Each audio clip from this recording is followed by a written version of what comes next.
एक प्रवासी की जिम्मेदारी। रवि 20 साल की उम्र में इस रेगिस्तान में आया था। अब उसकी उम्र 40 के करीब है। जब भी उसके दोस्त उससे पूछते हैं कि उसने इन सालों में क्या हासिल किया, तो वह बस मुस्कुरा देता है और आंखों से इशारा कर देता है। उसका परिवार गांव में रहता था। रवि 3 भाई बहनों में सबसे बड़ा है। उसके छोटे भाई बहन हैं राजेश और रश्मि। उसके पिता की मृत्यु अचानक हुई थी। वह सुबह काम पर निकले थे और अचानक सीने में दर्द हुआ, जिससे उनकी जान चली गई। सब कुछ पल भर में बदल गया। रवि, जो पढ़ाई में बेहद होशियार था, अपने हालातों के कारण अपनी डिग्री भी पूरी नहीं कर सका। अपने पिता की मौत के बाद रवि को पता चला कि परिवार पर भारी कर्ज था, यहाँ तक कि उनके घर पर भी बैंक का कब्जा होने वाला था। सबसे बड़े बेटे के नाते जिम्मेदारी रवि के कंधों पर आ गई, एक शब्द जिसे उसकी माँ और चाचा बार बार दोहराते थे। इसलिए 20 साल की उम्र में रवि खाड़ी देश चला गया। अब 20 साल हो गए हैं। कई बार उसने कोशिश की कि वह वापस जाकर परिवार के पास बस जाए, लेकिन हालात हर बार उसे वापस इस रेगिस्तान में खींच लाते।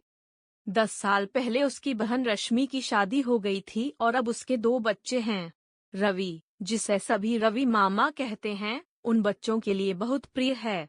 2 साल पहले उसके भाई राजेश ने अपनी पसंद की लड़की से शादी की और अब उनका भी एक बच्चा है। रवि की जिंदगी बस जिम्मेदारियों के इर्द गिर्द घूमती रही। माँ की सेहत, रश्मि के नए घर का निर्माण और राजेश के बिजनेस के सपने, लेकिन रवि को संतोष था कि उसने अपनी जिम्मेदारी निभाई। अगले हफ्ते वह रश्मि के गृह प्रवेश समारोह में शामिल होने के लिए गांव जा रहा है। एक खोया हुआ प्यार। इन सब के बीच रवि के दिल में एक अधूरी याद थी, हेमा। उसकी जिंदगी का वह उजाला, जो उसकी वीरान जमीन पर हरी घास जैसा था। लेकिन अपने परिवार की जिम्मेदारियों के कारण रवि ने कभी अपनी मोहब्बत का इजहार नहीं किया। हेमा ने उसका इंतजार किया, लेकिन समाज और आर्थिक दबावों ने उन्हें अलग कर दिया। हेमा के परिवार ने रवि के घर रिश्ता भेजा, लेकिन रवि के परिवार ने ऐसी मांगे रख दी कि बात वहीं टूट गई। अंततः हेमा की शादी हो गई, लेकिन वह शादी एक बुरा सपना साबित हुई। उसके ससुराल वालों ने उस पर मानसिक बीमारी का आरोप लगाया और उसका तलाक हो गया। टूटे हुए दिल के साथ हेमा ने खुद को संभाला और चेन्नई जाकर स्कूल टीचर बन गई। सालों बाद रवि की मुलाकात अचानक हेमा के भाई महेश से हुई। इस मुलाकात ने रवि के दिल में दबी भावनाओं को फिर से जगा दिया। महेश की मदद से रवि और हेमा की मुलाकात एक मंदिर में करवाई गई, एक नई शुरुआत। जब रवि और हेमा ने एक दूसरे को देखा, तो समय जैसे ठहर सा गया। दोनों की आंखों में भावनाएं छलक उठीं। रवि ने वहीं पर हेमा को शादी का प्रस्ताव दिया। उसने कहा, आज से तुम मेरी जीवन संगिनी हो। चलो, वह जिंदगी जीते हैं जो हमने कभी नहीं जी पाई। महेश के समर्थन से जल्द ही मंदिर में एक सादा समारोह हुआ और रवि ने हेमा से शादी कर ली। परिवार का सामना। जब रवि हेमा को अपने घर लाया, तो परिवार का रवैया बहुत कठोर था। उसकी माँ, राजेश और रश्मि ने हेमा के अतीत का हवाला देकर इसका विरोध किया।